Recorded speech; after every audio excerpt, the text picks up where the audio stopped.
Welcome back to the WCS Season 2 qualifiers for Europe, guys. This is, of course, Season 2 of 2014. You're watching Base Rate TV. This is Rifkin. I'm casting with Zombie Grub and currently leading the series at the moment 1-0. In the lower left corner of the map from XMG, equally 3 letters, ToD, Todd. The top right, as the green Zerg, it is Elroye.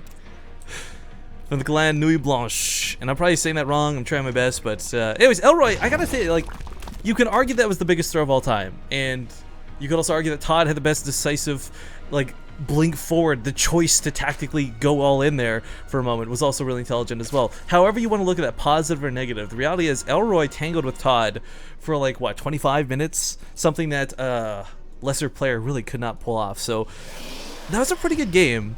I think if Elroye can dig deep, he could definitely tie this up. We've seen a lot of ace matches and a lot of game 3s through the qualifiers for the past 2 weeks in both America and Europe, and I would certainly hope this would be another. I feel like there is a very important moment that happened when he was trying to get to Metalisk and that Overlord block happened as soon as Todd was pushing out. I think if Elroye can dig deep and not get supply blocked at that exact point, yeah. I forgot about that actually. Yeah. Does a very, very good job, because those Metalisk, like, Todd wouldn't have nearly as much time to, like, get all set up to defend them, because he saw 1 Metalisk and then there was 4. That's a lot of time where they're not a big number for you to prepare, like, mentally and, like, actually start your blink and your weapons and whatever you want, you know. And I think that doesn't happen. He maybe saves the 4th, well, maybe not, but still. And maybe also a different map, because keeping a 4th can be very difficult on that map with all the proxy pylons. I definitely think Elroye can take this game. Now, Todd, though, you know, he probably hasn't played a lot against Elroye, so he didn't know maybe Elroye is a meta player. Maybe gonna mix up the build. Yeah, I mean, we kind of talked about the Phoenixes being non-existent, but one thing I do want to bring up, you mentioned the proxy pylons and such. This is a map, too, where it's larger, it's more exposed, and with the amount of, I guess, Zealot sneakery that Todd was able to pull off last game, always 3 Zealots, like, somewhere on the map, whether it was the 4th base, the natural, or both at the same time. You know, he didn't exactly have a pylon next to Elroye's base. He was doing a lot of rallying around the map, trying to get in there decisively, warp prism. I really like that aspect of his playstyle, and this is a map where everything's going to be very exposed. Nothing's going to be easily dealt with, and I think if Todd can execute that again, get equal returns out of it. Because those Zealots knocked down, like, what, 5 hatcheries between them over the course of that game? God. Yeah, they were absolutely sick. Definitely kept Todd in that game. Because usually when you see that get to that point, you start seeing the Protoss crumble, and then they just get so frustrated, and they do an all in, and then it absolutely dies. And there was a point where Todd did, attack with his army, and it all died, and that looked a little bit scary for a moment. But he just kept coming back because of all the hatcheries that he killed. Yeah, this, again, that's not something you normally see. Like, you expect a warp and to usually do a bit of damage, but oftentimes it's not going to knock down the same hatchery 3 times or 5 different hatcheries or what have you. But again, despite all that going on, we still saw Elroye tangling with a lot of Mutalisks, taking good engagements versus Archons, something that is not easily done.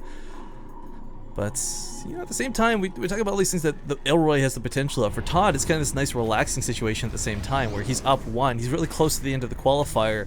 And the fact that it sounds so demeaning to phrase it like this, but the fact that he caught his opponent throwing so hard, that's got to put some confidence in you, knowing that he could possibly make that same mistake again. Yeah, it was. I mean, he was down. He was down by like 30 supplies, so he was struggling. But that was just him throwing Mutas, like a literal throw to Todd, which is nice of him to do. So hopefully he doesn't do that again. But Todd.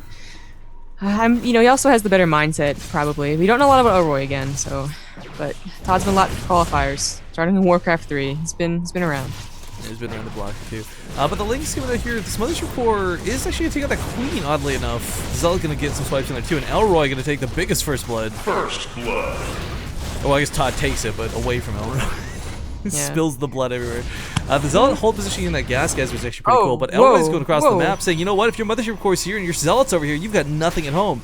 Todd's going to have a sentry for a force field, but Elroye can work on this whole wall, and the cannon's only just now coming down. This is a lot of links, and Todd has to build more behind this. Realizing this now, he's going to put down those gateways, another pylon, because he doesn't want to get everything here depowered either. This is really messy from Elroye, but a great response, because he knows, like, alright, you did a bit of damage to me, but it's not the end of the world. I think he was planning on doing a Ling all in this entire time. Yeah. That third was never being droned, and it's so unfortunate for Todd to realize this. He can't get this other pylon in time. Cannon is going to complete. There's a second cannon behind this. If the pylon was focused, the third pylon coming down is out of range of that other cannon.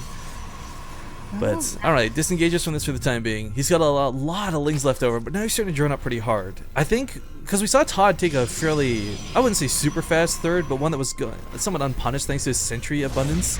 If Elroye can at least keep ToD from taking that quicker third this time, maybe he comes back from behind in this drone count, quote-unquote, with a superior advantage. But he's got no upgrades coming out for him, and that's what's really scary, because look what this is, Protoss ground weapons level 1. This is going to shred lings apart with Zealots. And 5 more gateways are going down. The Overlord is coming in though, so he needs to make sure to kill that before it's recognized. You know, if he catches Elroye without a Roach Warren with a gateway attack, that's pretty good. If Elroye is gonna, and I think he is gonna identify this, sees it, he's gonna throw on a Roach Warren. He's gonna have both options, a lot of lings or a lot of roaches, and he's gonna be able to defend. Maybe. Well, the Overlord unfortunately didn't see the second gate, but still, to start putting them down, did you see all the ones in the back? Yeah, he did, that's definitely enough. Yeah, combined with the 2 that he already saw on the front lines, he's got to know that something's up. I like this out of ToD too, by the way, putting that extra pine down before breaking this one down, knowing that he wouldn't have to fully wall off right away, just in case, you know, he moves out a little bit and suddenly 700 lings are on you. But it was the perfect emergency wall, secondary wall. A lot of times you see them just scramble and like put everything down, and you know, suddenly like they don't have a cannon that's power or something like that. But that ended up being kind of a pretty wall. Pretty okay, zombie girl. Appropriate use of zombie girl. Used for once ever. Yeah. Can he catch these sentries though? There's a lot of them and they don't have energy. Even if he could just bait out some force fields right now, would be fantastic for the follow-up of roaches, because 15 are on the way.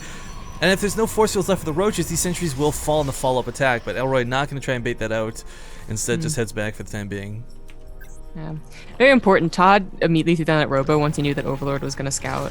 Like he was like, okay, that's not the all-in attacking. It's not gonna work. Just go for robo, get a third. Hope he doesn't really, you know, invest a lot into attacking. And Elroye, he did get those 15 roaches because I don't think he was quite ready. He didn't quite see that third before he spent that larva. But now he's going back on a droning. He might try and use them to deny it against so many sentries. It's always going to be difficult versus sentries. I mean, the reality is, those force fields will last a really long time, and these certain narrow corridors are great for force fields. Out in the open, not so much. He can force field this ramp, too. He can buy enough time for that Immortal, which is really all he needs. Well, just one Immortal's nice, but against the amount of roaches. Yeah, well, actually, this is a surprisingly low amount of roaches, considering you got to remember with force fields, this will be cut into like fourths and halves pretty quickly. Yeah, exactly. And it's because I believe he made these thinking, preparing for an attack when he didn't quite see that third when he made them. Sometimes I feel like playing Protoss is like playing Fruit Ninja on your phone. You just like try and slice the army with like force That's fields. how they train on like the airplane. They oh my god, that'd be so cool. Force field. Oh my god, that's someone. If you want the $1 million app idea for StarCraft fans, Force Field Ninja. Instead of fruit falling, just have like clumps of roaches moving forward across your screen, and just like you swipe the finger for the force fields. Oh my god. So excited. I hate playing Protoss, and I would love that game actually. Because I'm addicted to Fruit Ninja, I'm not gonna lie. I'm that guy. Sounds like a pretty fun game. This attack's not gonna really work out. ToD did have enough units, and Elroye have to leave. He is getting a Hydralisk in as well as that Spire. I'm not sure if the Spire is ready for a meta transition, or if ToD happened to going up to Colossus, but he's not. He's using that gas to go for faster Dark Templars. You know, the thing about the Dark Templar, though, it's not even necessarily about using for the sneaky factor. They become those Archons that are a little bit more or less gas intensive than, say, the High Templar are, so we did see him use a lot of Archons last game, but with the Robo on the way, he's not going to need them for that splash. Well, there is an Overseer now. He could have snuck one in there just like to use as those damages, but no, now he has 2 Overseers. I guess the other one's scouting somewhere. But he can still do a lot of damage. This fourth, completely barren, could easily go down. 2 DTs are looking to go towards it, I believe. Is there an Overseer with your army? There is an Overseer, so you may just barely catch these? Oh, that DT's being caught up in the flow. He's good. Alright, so he's going to miss both of them, sadly. But this isn't an attack that Elroy's looking to return home to, you know, go defend. This is a big attack that's meant to do some real damage. Time Warp comes down. Where are those force fields, though? Guardian Shield picks up immediately. Ling's on top of this as the Stalkers blink backwards. Perhaps could have, should have, would have focused one of those down. Breaks the pylon down actually to save a handful of Lings. That's kind of a cute move. But the Hydra is still standing. There are a lot of DPS in this army, and a lot of the force fields already gone. Still has enough. Elroye can't feel confident enough to push it in the natural. Even though ToD is, you know, forcing himself away from his own natural, he just doesn't feel like he can invest into it. No, but that's actually kind of key though. I really like what ToD did. He's got the Dark Temple and the Zealots going off behind this, of course. Jones has been kind of pulled. This one Dark Temple's just awkwardly not attacking. But the 5 Zealots warped in. This wall being impenetrable. The double cannons. Like, Elroye was hoping ToD would fully force field himself out of defending the natural, but he couldn't push in there. That was a really cool tactic, but unfortunately, ToD was a little bit too good for it. Yeah, so far he's been having a very good game, very good series. Again, force fields, those are so good on that ramp, and he's going to get this third for free. I mean, he did take another base behind this, but it's not been droned, and it's pointed out before. Dark Templar actually got about 12 worker kills while this was going on, so not too shabby. Oh god, but there's going to be more worker kills. There's going to be a worker slaughtered. This poor queen! Run, my children! Oh my god. He's going to let them get away, too. He's coming to engage this. I think he just kind of needs to sack the workers, though. This is not a fight he can take. Dude, those workers gotta make a U-turn. You gotta like go around through the gold, around to the middle. Oh my god, but sitting here AFK is not gonna save them, that's for sure. I love, by the way, sorry, just while this is going on, I'm getting Canadianed on pretty hard in chat. I'm sorry that I don't pronounce Zealot properly. It's always the O's and the sounds people seem to identify with, but you guys deal with it. What do you think about I mean, this is like, this is so many Blink Stalkers, and the Vipers coming out are kind of a cute move. I don't know if he was predicting Colossus, or if he's more trying to get Blinding Clouds down, but I don't think either are going to be effective in this scenario. I don't know. He also got that Spire, and he didn't use it. I kind of wish there was a little more Hydra heavy on this army. The Roach count's nice. It's that buffer you want to have, but he really needs more DPS if he wants to tear through these, because these Stalkers are going to be blinking back. They're going to retain themselves. ToD has Stellar Micro. He's not going to just simply A-move with this army. Elroye just needs more units. He's at 160. He doesn't have gas. Right now, taking this attack, he's got to just flood with Lings. Anything he can make. Oh my god, these poor Overlords actually get supply block Elroye really hardcore here, and he needs every bit of supply. Not even maxed out. I don't know. I don't think he can hold off ToD's assault.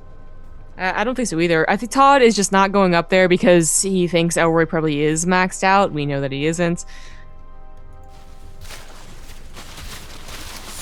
Well, turning down the rocks would be nice. An alternative path method perhaps, but not coming from multiple angles. I mean, you'll see some players always, like TLO comes to mind, attack from 3 angles at the same time, but Elroye fighting from 1 versus ToD, not going to cut it. We got some Zealots attacking the 3rd base while this is going on. And the Blinding Cloud was a cute move, but doesn't get a lot done. How small it looks compared to the Protoss army. I mean, the Blinding Cloud is kind of meant to act like a Zerg force field. You know, it forces the Stalker, say, to move forward and move backwards, fight within a certain realm, you know, zone out the way force fields do, but not going to happen. That was a cool move to hallucinate all these Colossus, because no focus fire is going to be possible. Now with the Overseers on the front lines, he identifies there's only 2 still, but this is the Blink Stalker count. It's not even the Colossus that make this so scary. Just the brute force in this army, the Archons soaking the damage even though they're hallucinated. We've got him ducked off to the side, but into nothingness. ToD will take the series 2-0. Congratulations as he moves on to what should be his qualifying match.